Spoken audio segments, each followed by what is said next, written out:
At our anniversary dinner, my husband raised a toast and laughed. 5 years wasted on a gold-digging nobody. The guests chuckled, until I slid a folder across the table. Funny, I said, because this fake prenup means you get nothing. And those texts with your sister's best friend? They just went to everyone you know. The lawyers arrived with divorce papers before dessert, but the real surprise. I wasn't meant to understand the difference between a tax write-off and tax evasion. At least, that's what Brian believed when he casually discussed falsifying business expenses across our kitchen table while I prepared his coffee. With my back turned, he never noticed how I positioned my phone, recording every word as I nodded sympathetically. "You wouldn't get it, Marissa," he'd say, the condescension in his voice growing more pronounced with each passing year. "Your literature degree is great for reading bedtime stories, but this is real business." And I'd smile, playing my part perfectly. For 5 years, I maintained a meticulously crafted persona. The supportive, simple wife who traded her academic ambitions for domestic bliss. My bookshelves of classic literature served as the perfect prop for his narrative about me. A woman who lived in fictional worlds and couldn't possibly grasp the complexities of his financial empire. What Brian failed to recognize was that my love of literature had taught me to observe, to analyze patterns in behavior, and to recognize the subtle foreshadowing of a man's true character. If you're drawn to stories of underestimated women turning the tables on those who dismissed them, consider subscribing. It's free and supports more empowering content. Now let's see how Marissa's 5 years of patience finally pays off. In the early days of our marriage, the dismissiveness was subtle. A patronizing smile when I asked about his work, the way he simplified explanations as though speaking to a child. I noticed, but I also noticed something more valuable. When he thought I wasn't intellectually equipped to understand, he stopped hiding things. By our second anniversary, he'd begun leaving financial documents in plain sight. By our third, he was taking business calls in front of me, discussing questionable practices with his partners while I quietly folded laundry nearby. "Don't worry about her," he'd say. "Marissa's too busy thinking about her book club to understand what we're doing." What began as hurt pride slowly transformed into calculated observation. I created a simple system, a separate email account where I forwarded photos of documents, transcripts of conversations, and notes about patterns I observed in his business dealings. Initially, it was just a way to prove to myself that I wasn't as simple as he believed. I had no plan for the information. I just couldn't bear the thought of being as ignorant as he assumed. The turning point came on a rainy Tuesday 14 months ago. Brian had left his laptop open while he took a shower, and a notification appeared from someone named Vanessa. The preview showed just enough. "Last night was amazing. Can't wait to see you again when she's visiting her parents." My hands trembled as I clicked the message. There she was, Vanessa Miller, his sister's best friend since college, the woman who hugged me at every family gathering while apparently sleeping with my husband. I scrolled through months of messages, each more intimate and disrespectful than the last. "She doesn't suspect a thing," Brian had written, too busy with her books to notice the real world around her. I took screenshots of everything, added them to my growing collection of evidence, and returned the computer exactly as I'd found it. When Brian emerged from the shower, I greeted him with the same warm smile I'd perfected over years. But something fundamental had changed. My documentation was no longer just about wounded pride. It had become ammunition. 2 days later, I reconnected with Andrea Blackwell, a college acquaintance who had become a lawyer specializing in divorce and financial crimes. Our coffee meetup appeared casual to anyone watching, two old friends catching up. But beneath the surface, I was carefully testing the waters, asking hypothetical questions about marriages, prenuptial agreements, and financial disclosure laws. "It's for a character in a novel I'm outlining," I explained when Andrea raised an eyebrow at my specific questions about recording conversations and financial evidence gathering. She didn't believe me, I could tell, but she answered each question with professional precision. Our occasional coffee dates evolved into strategic planning sessions disguised as friendly gatherings. Andrea never pushed me to admit what we were really discussing, and I maintained the pretense of creative research for months. It wasn't until I showed her a particularly damning transcript of Brian discussing hiding assets that she finally closed her notebook and looked at me directly. "Marissa, if your character has this kind of evidence, she needs to be very careful about how and when she uses it," she said, her voice low and serious. Some of what you've described goes beyond grounds for divorce. We're talking potential criminal charges. That conversation shifted everything. Andrea helped me organize my evidence, explaining what would matter in divorce proceedings and what might interest federal authorities. She connected me with a forensic accountant who, under the guise of helping with research for my book, analyzed the patterns in Brian's financial documents. The most shocking discovery came when the accountant found discrepancies in our prenuptial agreement. The document I'd signed had been subtly altered after my signature was added, with clauses inserted that effectively left me with nothing in the event of a divorce. The manipulation was clever. Not obvious enough to be immediately detectable, but clear once someone knew to look for it. This isn't just unethical, Andrea had explained, it's illegal and invalidates the entire agreement. For the next several months, I perfected my performance as the oblivious wife while secretly preparing for the moment when I would shatter the illusion completely. I purchased small, undetectable recording devices. I backed up every piece of evidence in multiple locations. I learned the specific legal terms for each of Brian's financial transgressions. And I waited for the perfect moment, our 5th anniversary dinner, the elaborate celebration Brian had insisted on hosting at Harlow's, an upscale restaurant downtown. He'd invited 40 guests, mostly his business associates and friends, with a sprinkling of my family members to maintain appearances. The invitations had gone out weeks ago, embossed with gold lettering that read, 5 years of partnership and success. As I traced the raised letters with my fingertip, I couldn't help but appreciate the irony. 5 years of partnership and success indeed. Just not the kind Brian was celebrating. Last night, I laid out my outfit for the dinner. A sophisticated navy dress that Brian had once called suitable for a faculty wife. I placed Andrea's business card in my clutch, alongside a small thumb drive containing 5 years of evidence. In the morning, I would contact the IRS's whistleblower office with a carefully prepared report.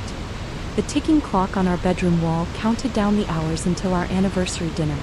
Tomorrow, Brian would stand before our friends and family, glass raised in a toast to our marriage. And I would finally stop playing the role of the simple, tolerant wife he had forced me to become. The morning of our anniversary dawned with an unusual serenity. My hands should have trembled as I applied my makeup, but they remained steady. 5 years of practice had perfected my composure. Brian had already left for the office, promising to meet me directly at Harlow's. "I've arranged everything," he'd said, kissing my forehead like one might pat a child. "Just show up looking pretty." Harlow's gleamed under soft lighting when I arrived precisely 30 minutes early. The maitre d' recognized me immediately. "Mrs. Coleman, your husband has arranged a beautiful evening. The Magnolia Room is ready." I followed him through the main dining area to the private room Brian had reserved.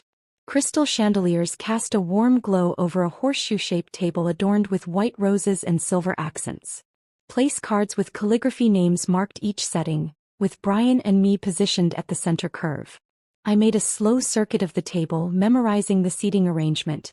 His business partners clustered to his right, my family relegated to the far ends. My manila folder slid perfectly into the side table drawer near my seat. I checked my phone one last time, confirming that Andrea would arrive precisely at 9 p.m. The text messages were queued and ready to send with a single command. 5 years of calculated tolerance would end tonight. Guests began arriving at 7. Brian's parents entered first, his mother embracing me with the practiced affection of someone who had always viewed me as a sensible if uninspired choice for her son. "You look lovely, dear," she said, her eyes already scanning the room for more important people. Brian's father merely nodded, his attention fixed on the bar setup. My sister Claire arrived with her husband, immediately sensing my tension. "Are you okay?" she whispered as she hugged me. I squeezed her hand reassuringly, the only person in the room who might have detected the steel beneath my smile. Brian made his entrance at 7:30, surrounded by his 3 closest business associates, all laughing at some shared joke. He looked handsome in his tailored suit, radiating the confidence of a man who believed himself untouchable. His eyes found mine and he offered the same indulgent smile he'd given me for years, affectionate but dismissive.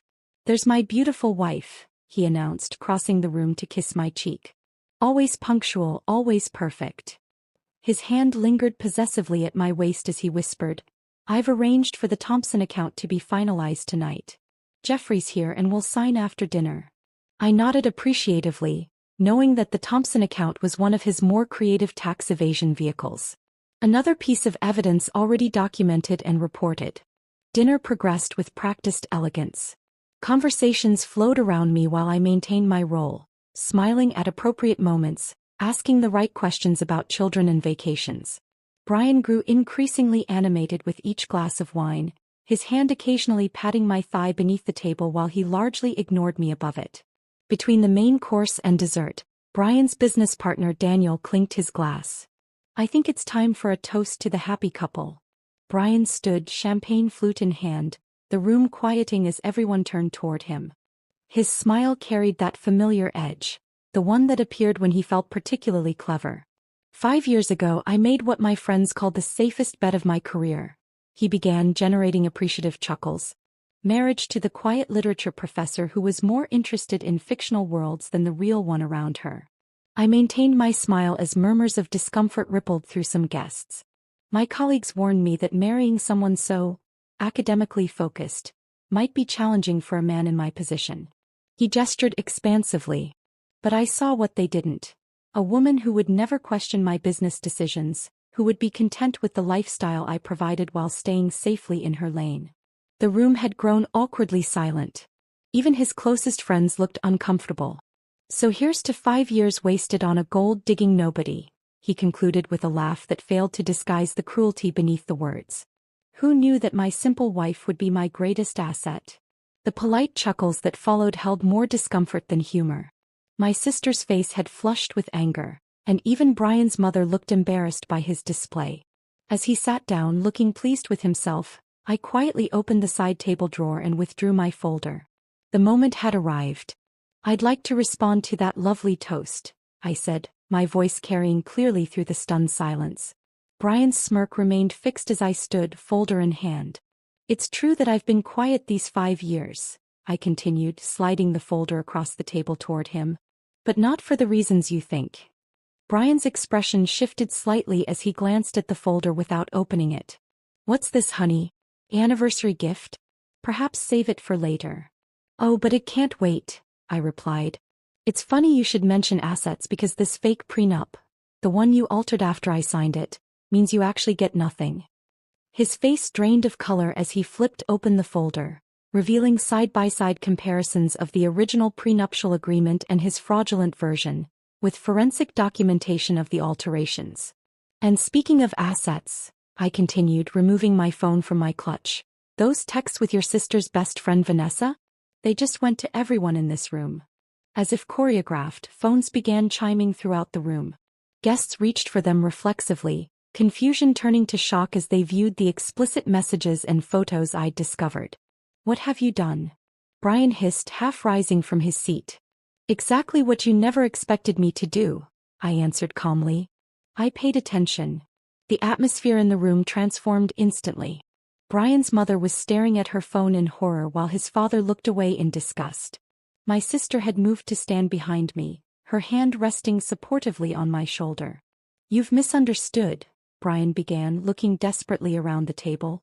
These messages are dated and time-stamped, I interrupted, with your location data attached.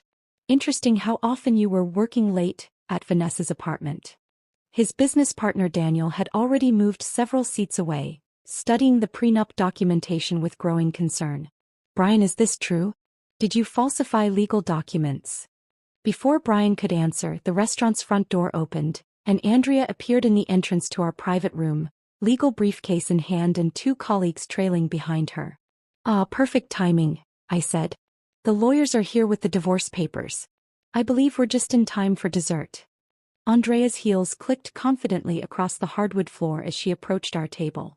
The restaurant had fallen eerily silent, with only the soft classical music continuing as if nothing extraordinary was happening. Brian's face contorted between fury and disbelief as he recognized her from the charity gala we'd attended 6 months ago. You're the tax attorney from the Children's Hospital benefit, he stammered, the realization dawning slowly. Andrea smiled politely. Among other specialties, yes. As she placed the leather portfolio containing the divorce papers on the table, my mind flashed back to a crisp autumn evening 3 years ago. Brian had been on the phone with his accountant in our home office while I dusted the bookshelves, seemingly absorbed in my task. "Listen, just move the Henderson payments through the Cayman account first," he'd instructed, feet propped on his desk. "The IRS doesn't have the manpower to track every international transfer. Besides, technically it's not illegal if we route it through the consulting subsidiary first." That night, I'd transcribed his entire conversation verbatim, my literature degree finally proving useful in ways Brian never anticipated. Years of analyzing text had trained my memory to capture dialogue with remarkable precision. I'd developed a system, recording what I could, then expanding the transcripts with detailed context and observations, noting his tone, his body language, the specific words he chose. "I've prepared everything according to your instructions," Andrea said now, sliding the documents toward me rather than Brian. "All the evidence we discussed has been properly filed with the appropriate authorities." Brian lunged for the papers, but his business partner Jeffrey intercepted his arm. "Don't make this worse," Jeffrey muttered, his own face ashen as he glanced between his phone and the prenup evidence. Another memory surfaced. Brian at our kitchen island 18 months ago, laughing into his phone. "Of course she doesn't understand the Thompson restructuring. He thinks it's just some corporate reshuffling. The woman reads Jane Austen for fun. She's not exactly equipped to spot a shell company." What Brian never realized was that my literary analysis skills made me exceptionally good at spotting patterns and inconsistencies. When numbers repeatedly appeared in his documents that seemed at odds with what he claimed publicly, I didn't need an accounting degree to flag the discrepancy. I just needed patience and attention to detail, qualities Brian had always dismissed as the fussy habits of a bookish woman. "This is ridiculous," Brian sputtered, looking around the table for support. "Whatever she thinks she's found is completely taken out of context. Marissa doesn't understand the first thing about business operations." "Is that so?" Andrea replied, removing another document from her briefcase. "Perhaps you could explain the context of this recorded conversation from February 12th, when you instructed your CFO to cook the books for the quarterly filing, or this email chain where you discussed creating fake invoices for services never rendered." The blood drained from Brian's face. "You recorded me? That's illegal." "One-party consent is perfectly legal in this state," I said softly. "Something you might have known if you'd ever bothered to listen when I mentioned the research for my novel about white-collar crime." My novel had been the perfect cover. For 2 years, I'd openly discussed fictional scenarios with Brian that mirrored his actual activities, gauging his reactions and gathering information on his understanding of legal boundaries. He'd unwittingly educated me on exactly which laws he was breaking, all while believing I was crafting an imaginary story. "You were writing about me?" Brian's voice cracked with indignation. "Not initially," I admitted. "But you became such a compelling case study in financial fraud that I couldn't resist." The dessert cart appeared in the doorway, the server faltering when he sensed the tension in the room. Andrea waved him in. "Please continue," she said smoothly. "We're just concluding some business." Brian's attorney, Mitchell Davis, burst through the restaurant doors, breathing heavily as if he'd run from his car. "Don't sign anything," he commanded, approaching our table. "Too late for that advice," Andrea responded. "But your client might benefit from your counsel regarding the IRS investigation." "What IRS investigation?" Mitchell demanded, looking bewildered. I met Brian's eyes directly. "The one triggered by the whistleblower report I filed 3 months ago. All those evening phone calls when I said I was talking to my sister? I was building a case with the Financial Crimes Division." Brian's complexion turned gray. "You wouldn't understand enough to document your systematic tax evasion?" I interrupted. "To identify the shell companies you created to hide assets? To track the falsified charitable donations?" "Actually, I understood everything, Brian. I just never let you see that I did." The chocolate soufflé arrived at our table, the server placing it between us with practiced elegance, oblivious to the destruction of a marriage happening around him. Jeffrey stood abruptly. "I need to distance myself from this situation immediately," he announced, gathering his coat. Several other business associates followed suit, mumbling excuses and avoiding Brian's desperate gaze. "You can't just leave," Brian hissed. We've worked together for years. You're involved in half of these deals. That's exactly why I'm leaving, Jeffrey replied coldly. And why you'll be hearing from my attorney tomorrow. As Brian watched his carefully constructed network disintegrate before his eyes, a strange calm settled over me. The souffle deflated slightly in the center, much like Brian's illusion of control. You know what's ironic? I said, breaking the silence. If you had ever bothered to actually read any of the novels on my bookshelf, you might have recognized the classic narrative arc of hubris and downfall. Literature has been warning men like you for centuries. Brian's mother approached our table, her face rigid with controlled emotion. I'd like to understand exactly what's happening, she said, addressing me directly for perhaps the first time in our marriage. Your son created fraudulent financial records, evaded taxes and manipulated legal documents, I explained gently. And he's been having an affair with Vanessa for at least the past year. She nodded once, removed her pearl necklace, Brian's anniversary gift to her, and placed it on the table. I believe this belongs to your company, not to my son. Without another word, she collected her husband and departed. As the room continued to empty, Brian turned to me, his voice low and dangerous. You spent 5 years planning this? Living a lie. No, Brian, I corrected him. I spent 5 years married to a lie. Tonight I'm finally telling the truth. Mitchell pulled Brian aside, their urgent whispers carrying just enough for me to catch fragments about damage control and preliminary injunction.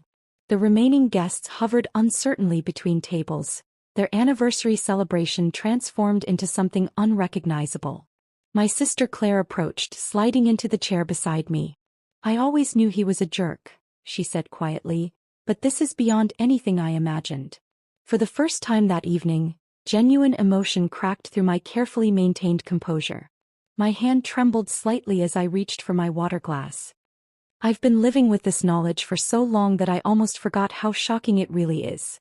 Claire squeezed my hand. Why didn't you tell me? I couldn't risk anyone knowing. Brian had to believe I was exactly who he thought I was. Too simple to understand, too devoted to question. Across the room, Brian's college friend Thomas was deleting contacts from his phone, his expression grim. I'm out, Brian, he announced, loud enough for everyone to hear.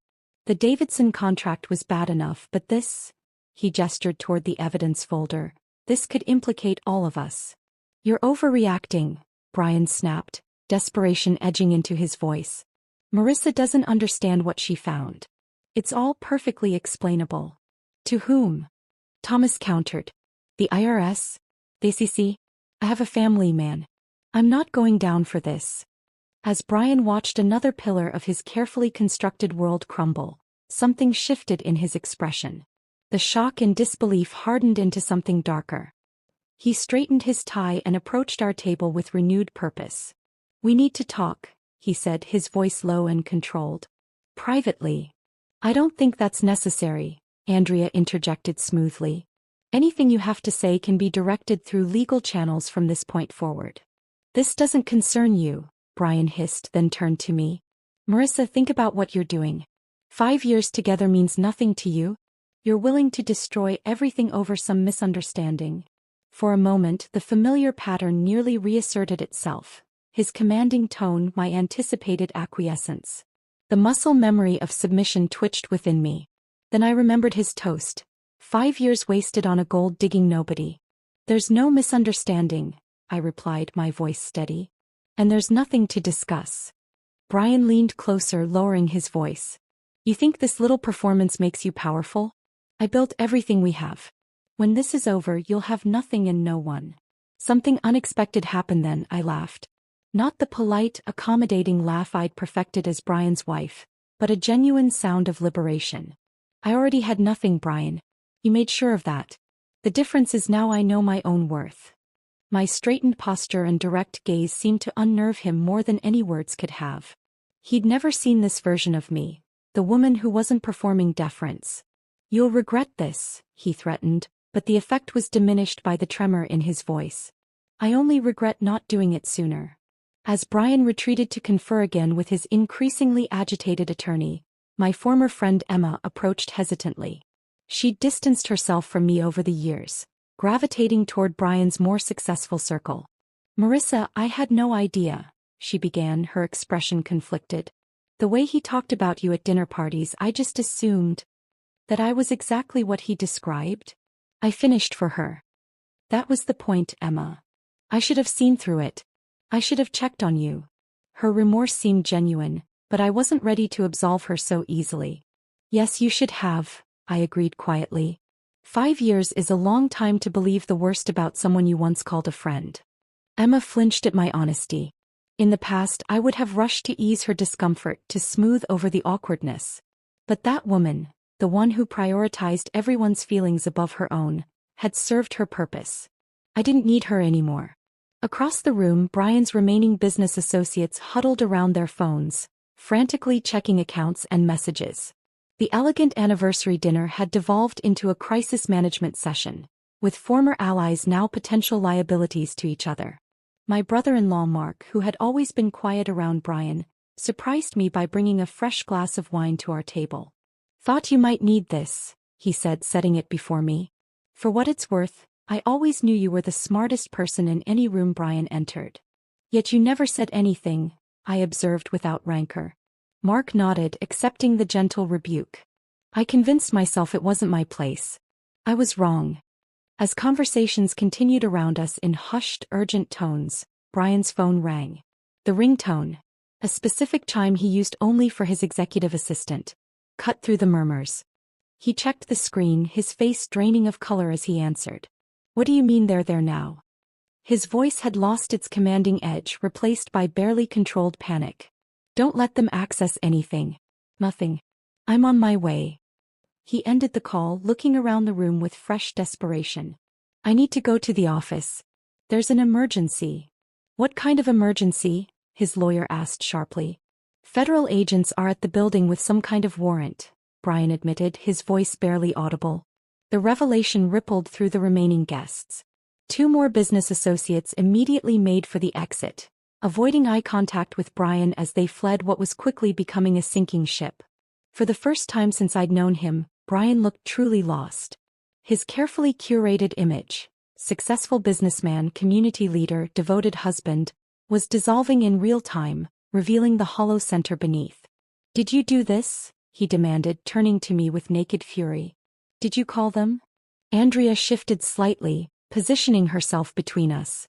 I believe I mentioned the whistleblower report earlier. Federal investigations don't happen overnight, Brian. This has been in motion for quite some time. As the implications sank in, Brian grabbed his coat and rushed toward the exit, nearly colliding with the restaurant manager who had appeared to check on the commotion.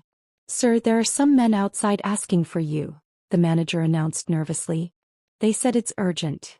Brian froze mid-stride, trapped between the ruins of his personal life behind him and whatever awaited him beyond the restaurant doors. For a fleeting moment our eyes met across the room, and I saw something I'd never witnessed in him before: fear. 3 men in dark suits entered the private dining room, their expressions professionally neutral as they surveyed the scene. The lead agent, a silver-haired man with piercing eyes, held up his credentials. Brian Coleman? He inquired, though his gaze had already locked onto Brian's frozen figure by the exit. That's him, someone volunteered unnecessarily. Brian's attorney stepped forward. I represent Mr. Coleman. Whatever this is about. Brian Coleman, the agent continued uninterrupted, we have a warrant for your arrest on charges of tax evasion, wire fraud, and falsification of federal documents. He produced an official document from his jacket. You have the right to remain silent. Anything you say can and will be used against you in a court of law. The familiar Miranda warning echoed through the suddenly silent room. Brian's face contorted through a series of emotions: disbelief, rage, and finally, a dawning horror as he looked back at me. You, he whispered. What exactly did you tell them? I remained seated, the calm at the center of the storm. Everything you told me, Brian. Every conversation you had in front of your simple wife. Every document you left where I could find it. Every meeting you took in our home. The second agent approached with handcuffs. Brian instinctively backed away. This is a mistake, he insisted, his voice rising. These are complex business matters. My wife couldn't possibly understand enough to. Actually, interrupted the lead agent, the evidence Mrs. Coleman provided was remarkably detailed and precise. In 20 years with the Financial Crimes Division, I've rarely seen documentation this thorough from seasoned professionals, let alone a civilian. A third agent appeared with a laptop. Mrs. Coleman, if we could verify some final details before we proceed? There are a few transactions we'd like to confirm with you. Brian watched in stunned silence as I discussed complex financial maneuvers with the agent, using terminology and referencing transactions that Brian had always assumed were beyond my comprehension. The Davidson Shell Company was established in March, I explained, but the fraudulent invoices didn't begin until after the Thompson restructuring in June. Brian kept the original paperwork in his home office safe, combination 27-14-36, behind the reproduction Monet. Brian's attorney had gone pale. Stop talking, Brian. Not another word. But Brian wasn't listening. His eyes remained fixed on me as the realization fully dawned. All this time, he said hoarsely. All those evenings when you were reading in the corner. All those dinner parties when you just smiled and nodded. I was paying attention, I said simply. Something you never bothered to do with me. The agents proceeded with the arrest, leading a shell-shocked Brian toward the door. As they passed our table, he paused, handcuffed wrists awkwardly positioned in front of him. Why? He asked, genuine confusion in his voice. Why go through with the anniversary dinner? Why the public humiliation? You could have just had them arrest me at the office. I considered his question carefully. Because you needed to understand what you'd done. Not just the financial crimes but how you diminished me for years. Tonight wasn't just about legal justice, Brian. It was about finally being seen. Something flickered in his eyes, perhaps the first glimmer of genuine understanding he'd ever had about me. Then the agents continued guiding him toward the exit. As Brian disappeared through the restaurant doors, the remaining guests began to disperse, murmuring in shocked tones about what they'd witnessed. Andrea collected her documents and approached my table. Are you all right? She asked gently. I took a deep breath, assessing the hollow space where fear and anger had lived for so long. I think I will be, I replied, surprising myself with the truth of it. Claire wrapped an arm around my shoulders. What happens now? Do you need a place to stay tonight? I shook my head. The house is in my name as of this afternoon. Another detail Brian never bothered to read in the documents I occasionally asked him to sign. Andrea smiled appreciatively at this final strategic move. The federal case will take months, possibly years. Are you prepared for that? I've been preparing for 5 years, I reminded her. I can handle a few more months. As we gathered our things to leave, I paused at the table where Brian and I had sat side by side for the last time. The anniversary cake remained uncut, the decorative 5 toppers now seeming like a different kind of countdown, one that had reached its conclusion. The classroom hummed with energy as my students debated the symbolic significance of wealth in The Great Gatsby. I watched them from behind my desk, appreciating their enthusiasm for literature in a way Brian never could. Dr. Wilson, called out Amber from the back row, using my maiden name which I'd reclaimed, do you think Daisy really loved Gatsby or just what he represented? What an excellent question, I replied. What does the text tell us about the difference between genuine connection and the performance of love? The discussion bloomed, students referencing specific passages while I guided them toward deeper analysis. Skills I'd once used to dismantle my husband's criminal enterprise now channeled into nurturing young minds at Riverside Community College. After class, I gathered my materials and headed to the campus coffee shop where I'd established an informal weekly gathering for female students interested in financial literacy. What had begun as casual conversations had evolved into structured sessions covering everything from compound interest to recognizing financial red flags in relationships. My phone buzzed with a text from my publisher, confirming our meeting to discuss the manuscript of my book, Hidden in Plain Sight, A Woman's Guide to Financial Self-Defense. The advance had been modest, but the early interest from women's groups had surprised everyone but me. Outside the coffee shop, I spotted a familiar face. Vanessa, Brian's former mistress, hovering uncertainly near the entrance. Our eyes met and I braced myself for confrontation. Instead, she approached with visible hesitation. I saw the flyer about your financial literacy group, she said, avoiding direct eye contact. I wasn't sure if I'd be welcome. The old Marissa might have turned her away or offered immediate forgiveness to avoid discomfort. Instead, I considered her request thoughtfully. The group is open to any woman who wants to learn, I replied finally. Everyone deserves financial independence. Vanessa nodded gratefully and followed me inside, where a dozen women of various ages already waited. As I arranged my materials, I caught a glimpse of my reflection in the window. Confident posture, direct gaze, no trace of the woman who had spent years making herself smaller to accommodate a man's ego. Brian's trial was still months away, but that was no longer the center of my story. For the first time in years I was writing my own narrative, not as a revenge plot or a survival strategy, but as the life I'd always been capable of living. Let's begin, I said to the waiting women, opening my notebook to a fresh page.